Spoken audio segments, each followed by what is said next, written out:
Woo! Okay. Come on. Come on. Welcome, Peter. Anyone else is in the building? Welcome. This is Vice Versa Live. It's good to have you, Peter, and anyone else that's here in the building. My apologies for being a little bit late. I was just trying to get myself together and try and sort some things out.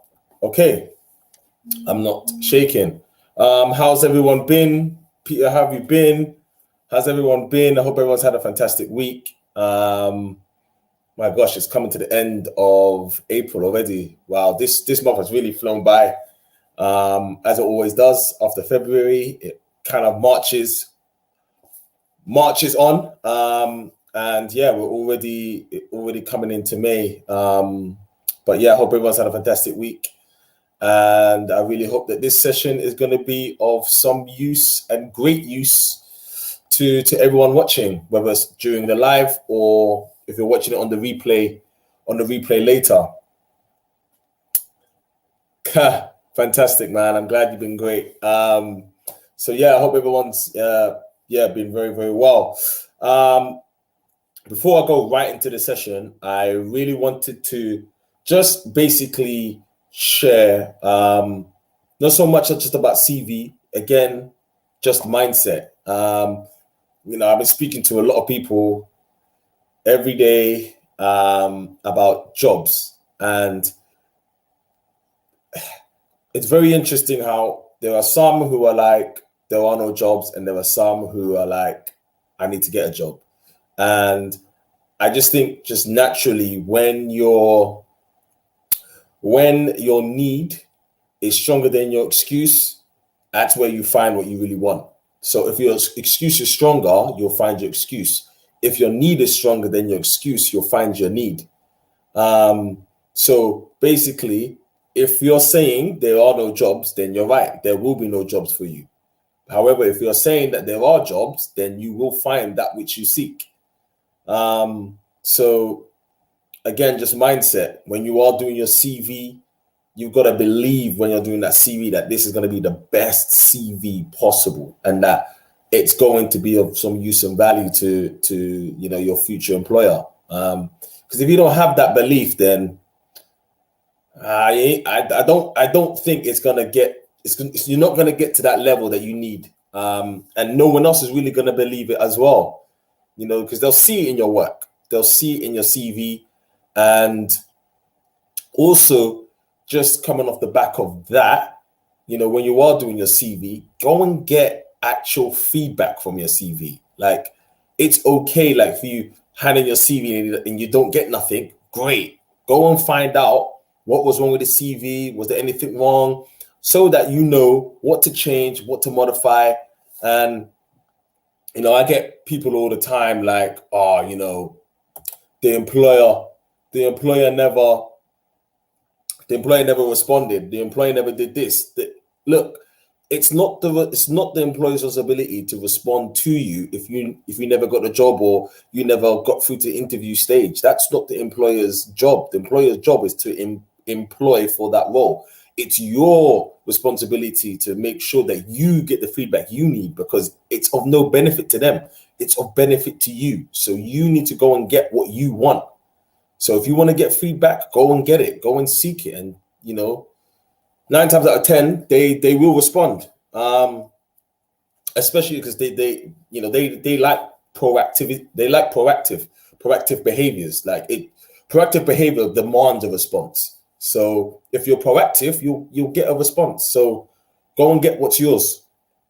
So today we're going in about my 5 tips to find work, and I've got a few things lined up to kind of simplify things and to ensure that everyone has a greater vision on what a CV should look like, for them, and essentially what a recruiter, hiring manager, CEO, ultimate decision maker are looking for when it comes to making decisions on who they should employ.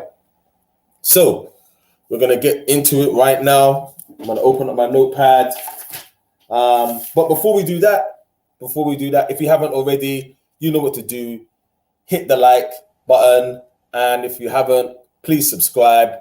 It's that big red button. Just click subscribe, and that would be fantastic. Also, for the people who are regulars, they already know I always do a live Q&A after my presentation. And as there's a little bit of lag, just a little tiny bit of lag, I would really be happy if you could just pop your comments and questions into the comments part of the whatever platform you're watching on, and I'll be able to address those questions and comments towards the end of the presentation. So if you haven't already, please start thinking about it, or as I'm doing this presentation, you can something that will spring to your mind, you can put into that part. So let's get it in. So the first thing that I would say that you would want to look at when doing your CV is this part here: layout, alignment, and structure. Now, so many candidates, I feel, get this wrong, and I'm looking at CVs every day, almost every day now, and I can almost see straight away who is really going to get a job and who is not, just by the look of their CV. I've got an amazing stat. I'm putting this a little bit forward because I feel like I'm a little far. I saw an amazing stat that said it takes 20 to 30 seconds for a hiring manager to screen a CV.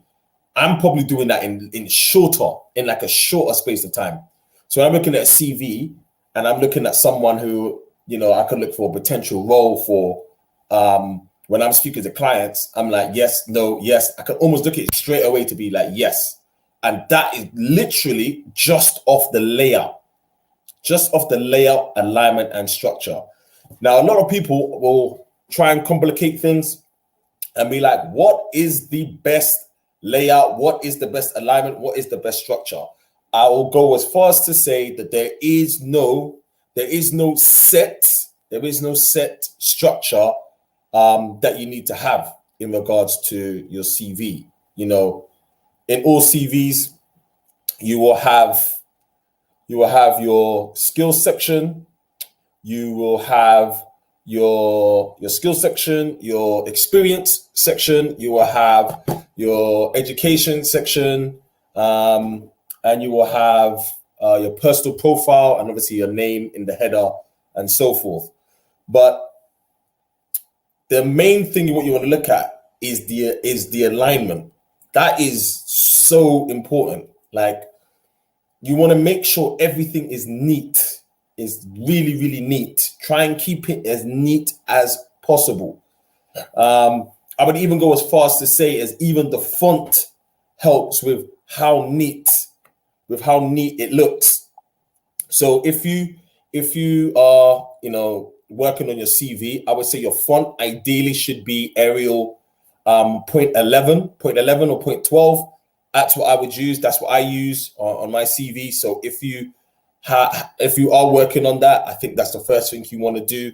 The next thing you want to do is you want to be looking at your heading points, your headers, and you want to be looking at your bullet point placements. Those things are important. So you want to be able to see clear lines throughout your CV. You don't want to have a bullet point here, then another bullet point here.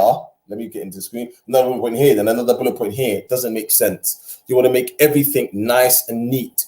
With the bullet points as well, you want to make it that it's like double spaced. So it's not like this, but it's more like it's like that. Again, space really gives clarity and it's very easy on the eye for the employer to understand and receive the information. It's just a lot easier. When everything is all scrunched up and it's all tight and it's all packed like, one prison from Guantanamo Bay, like, it's just like, oh my God, I'm just, trying to work around a pack of sardines. Like, really give it space.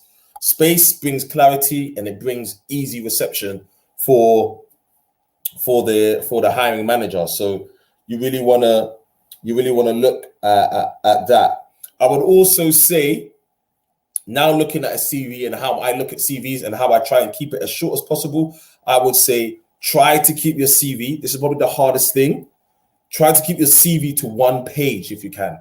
If you can keep your CV to one page and give it that space and that clarity, I promise you it's going to be really, really beneficial for you, as it will allow the employer to really go through and have a really strong idea of who you are and what you could potentially bring. Obviously, that obviously means that you're going to have to really cut the fat off the CV and really trim it down, make it bare muscle, and really, it's got to be really tight and impressive for you to do that. But I think with the current market and the way that things are, and how it's becoming less and less and less in terms of how much time a person spends on a CV, I would really say try and fit it into between 500 and 400 words if you can.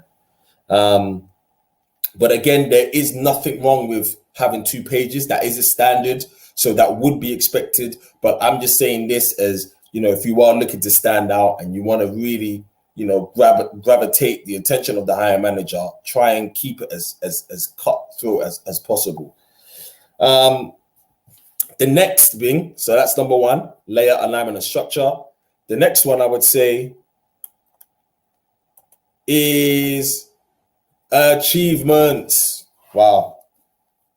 This is really, really important. Now, a lot of people who write their CV do not write achievement. What a lot of people tend to do is when they are writing their CV, they will write a CV out of a task list. So they'll be telling the employer, this is what I do on my day. These are my day-to-day tasks.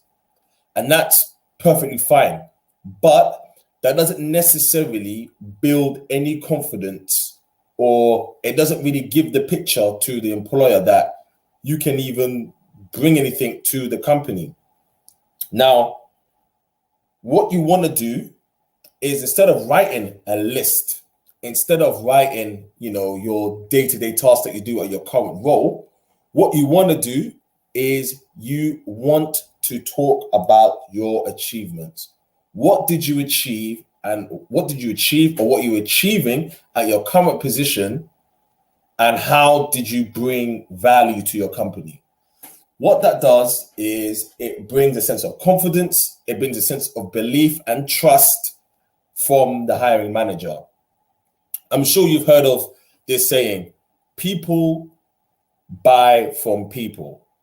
Hiring managers hire people they trust. In the same way that a sale is done between 2 people once the trust is built. And that's what you want to do. The CV is your selling point. The CV is the extension of yourself, and you providing that sense of, I'm here for sale and this is what I can bring to you. So you literally got to see your CV as you're on the shelf. You're in the shop window. So you want your CV to demonstrate, okay, all of the benefits that you have. And the best way to do that is, instead of writing your task list, write your achievements. Write about what you did. So if you've got like a CV right now and you're looking at it and you're seeing like you've done a task list, that's great because you're halfway there. All you now need to do is that when you look at your task list, write and quantify what exactly did you do to bring value to your company. So let's say your task was, I was in charge of creating change. So ask yourself the question, how did I bring change to the company? And write that instead. Because when you write that, then it's like, okay, we've now seen how this person thinks, and we can able to see how this person has implemented their thinking and analytical skills towards the company, towards the goal, or whatever it is that whatever task that you had to do. So that's what's going to gravitate a hiring manager to pick up the phone and invite you to an interview. So that's what you really want to do. Avoid waffle. On all of those things, avoid waffle. I would even say, even in regards to work experience, I wouldn't even say work experience. I would just say achievements. I would literally just say achievements. Okay, I guess you could still write work experience, and then you put a little, forward slash and then achievement. But that's what you want to write. You want to almost hit every one of those bullet points to be achievements. This is what I did. This is how I added value. This is how I solved problems. Those things are gonna build trust and a bridge between you and the hiring manager and a call to an interview. And that's going to build me on to my next point. Skill. I should have written skills, to be honest.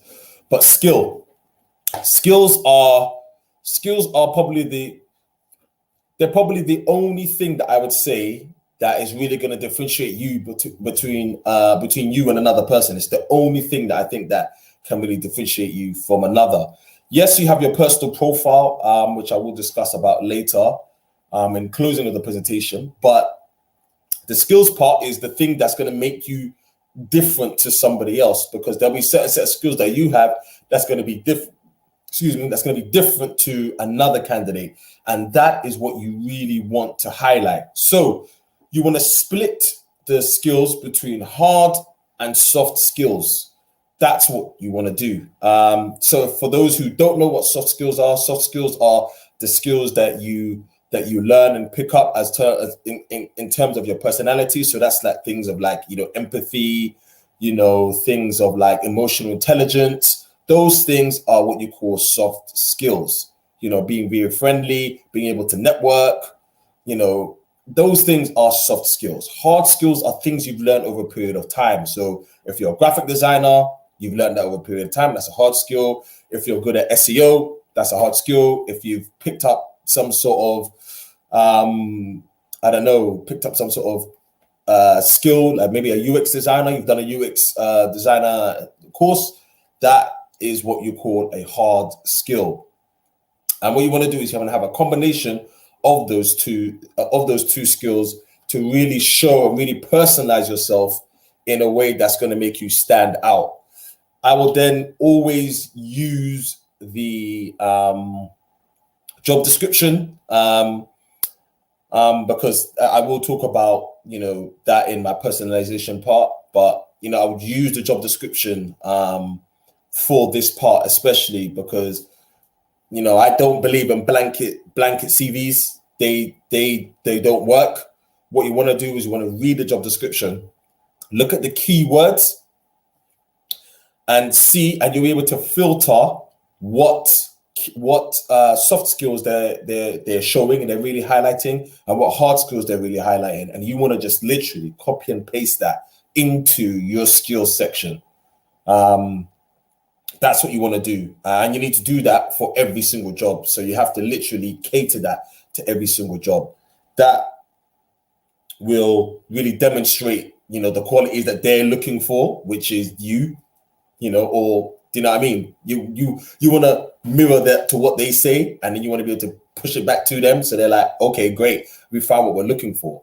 And then therefore, when it comes to the interview stage, you can then add all the other skills and qualities that you have on top of what you've already mentioned in your CV. Also, this is the best way, I'd say, to really sell yourself. So really take the time to really understand skills. Do a Google research on whatever the role is. See what the top skill sets are, for CV for this particular role, that particular role. There'll be a list of links of different websites, a lot of content that's out there that can help support you in understanding, where the market is going and what hiring managers within that particular field that you're looking to get work in is looking for. So that's my third point. Another one is language. Language is very, very, very important. I probably should have put this one maybe under layout, alignment, and structure, because the language you use is also very, very, very important. In a couple episodes previously, I spoke about the algorithm, which they call the ATS system. And I would the way that I look at when I'm reading a job description, I kind of relate it to like music. As naturally I'm quite creative, so I believe like every job description has like it has a beat and it has a rhythm, and you have to kind of become so sensitive to how the hiring manager or whoever who is that wrote that job description. You want to almost mirror your CV to that rhythm. And as you read it, as you go over the job description, the person specification, you're able to see, okay, where do I fit into that? And that's what you want to see. You want to look at the language. What kind of words are they using? How are they communicating what it is that they're looking for? Because what you want to do is you want to be able to use that same language. So when the hiring manager is sifting through CVs, they are looking for that language. They're looking to see, oh, okay, this looks familiar. People like familiarity. So really get familiar with the job description and really see how you can mirror it. I'm not saying you go and copy the whole job spec and paste it into your CV. I'm not saying that. I'm saying you want to be able to echo that which you've seen on the job description, and you want your CV to do the same. You also want to be able to avoid grammar errors, spelling errors. Use a spell check always, and use your friends and family around you. Like, they're not just there to pick you up when you're down. They're also there to support you and help you. So use the people that you have. Send over your CV to a friend. Send over your CV to someone who is really, really good with grammar, and let them take a look over it and let them help you if that's not your strong point, so that you don't really shoot yourself in the foot and cut yourself from the equation just based on your grammar. That is that's something that you don't want to do. So don't sell yourself short on that. And that is the fourth point. Now, the last and final point is the fifth one. If anyone doesn't know, it's the Vulcan sign for the Star Trek lovers out there. And this is probably the most important part. And it goes to even the profile bit that is in this, the first part of the CV. When you are writing your profile, I would say always try and highlight what it is that you want to bring ultimately to the company. You don't want to write it. You don't want to write it like, oh, I'm this and I'm that and I'm this. I would say if you're gonna write that kind of profile, you probably want to try and stick that in a cover letter. But for a profile, I would say don't try and write a paragraph. I think it's too long. I would say try and write two to three sentences at most, really highlighting your qualities in a very short way, but more so the impact you're looking to bring to a company. Really simple. It should be a hook. I call that your hook. In business terms, it would be called an elevator pitch. And if you're a bit stuck on what elevator pitch is, the elevator pitch is basically what a business does in quick terms. So for me, my elevator pitch is I run a bespoke talent acquisition company that focuses on bridging the gap between companies and Gen Z. It's that simple. It's really, really simple, and that's kind of how you want to have your profile. You want it to be quick to a point where it's a hook. That's something that if anyone asks you, tell me about yourself, you're literally hitting that straight off the bat as I did. You want to be able to just memorize that, so it's just in your head that you're able to really to really articulate yourself in that way very, very quickly and shortly. Another reason why you want to have a strong personalized CV is, again, you want to beat the algorithm. You know, you don't want the algorithm to cut you because you try to do a blanket CV. A blanket CV will not work. If you're sending out blanket CVs and you're doing it, you know, all day and every day, you are not going to see the best results. Like I've said, quality over quantity all day, every day. That's what you want. So you want to really personalize it, because when you personalize it, you're going to be able to extend yourself, extend your personality, extend your skills. Everything that you are is going to be able to be highlighted in a different capacity if you personalize it to the hiring manager. And that's what you want. You don't want a blanket CV where it's just talking about something that's not even related to the industry or to the role. So really personalize your CV, go through. And when I mean personalizing, all you're doing is personalizing the skill section, you're personalizing your profile, and you're personalizing the work experience, or what I say, achievement section of the CV. So it's those three sections you want to really address and really want to adapt to the employer or hiring manager. Now, those are the 5 top things that, okay, is that out focus? Is in focus now. Those are the 5 top things that I would say that you would need to do to really boost your prospect in finding work. I think if you cover these 5 areas, you should be well on your way to be hearing hearing from a hiring manager about the role that you're applying for. I have every bit of confidence if you do and you follow the 5 areas that I've just shared. I'm sure you're going to have tons of feedback. Now, that brings a close to my presentation. I hope that was fantastic. I hope that was of great value to you, as it was to me, because I also learn. I'm also learning. I'm constantly learning because things are always changing. Things are always adapting when it comes to, you know, hiring methods and how, you know, hiring managers are going about selecting their candidates. So, as always, I want to hear some questions. Okay, I have some already. Fantastic.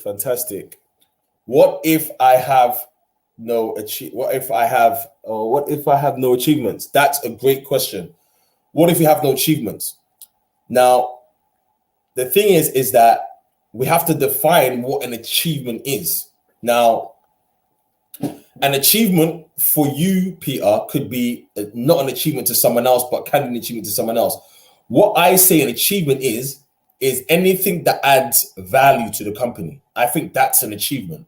So if you are, let's say you're even doing something as basic as a retail job, and your job is obviously as a sales assistant, and you know you found that most of the customers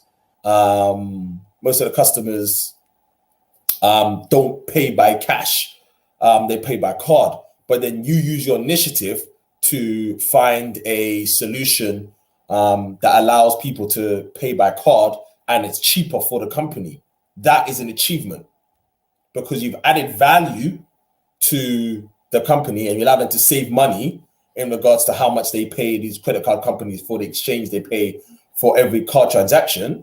And you've allowed more customers to come in who may not necessarily pay by cash, but pay by card. That to me is an achievement. So achievement is anything that you bring that adds value to the company. That is what I see in achievement.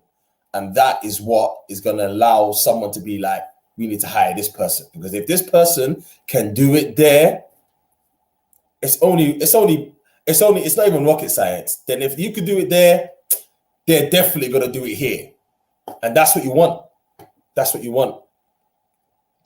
Next question. Keep the questions rolling, guys. That's a great question. Great question, Peter. Okay, yes. Oh, yes. What I was going to do, that's a really great question. What I was going to do was I wanted to highlight, just the 5 areas first. And then next week, what I'm going to do is I'm going to go through examples of a CV and what a CV should look like this is what a CV should look like, this is what not a CV should look like, so that, you know, everyone can have a look and a glimpse of examples of what is and what isn't a good CV, in my perspective, and what I believe is what is being viewed by, you know, hiring managers as well.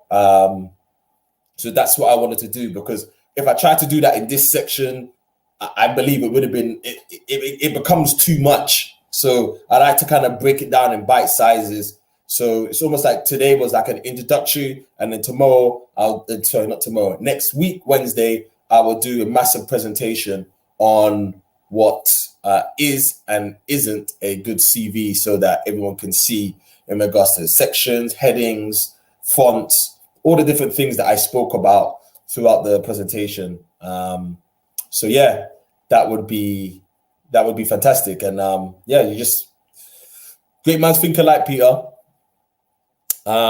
So yeah, are there any more questions? Please do hit me up. Let me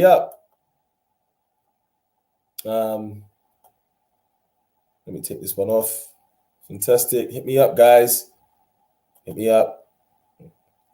What time is it? Okay, it's really, really good. I think I did, you know, I paced myself really, really well. Let me see if there are any other questions coming through. Nope, nothing's coming through on my phone.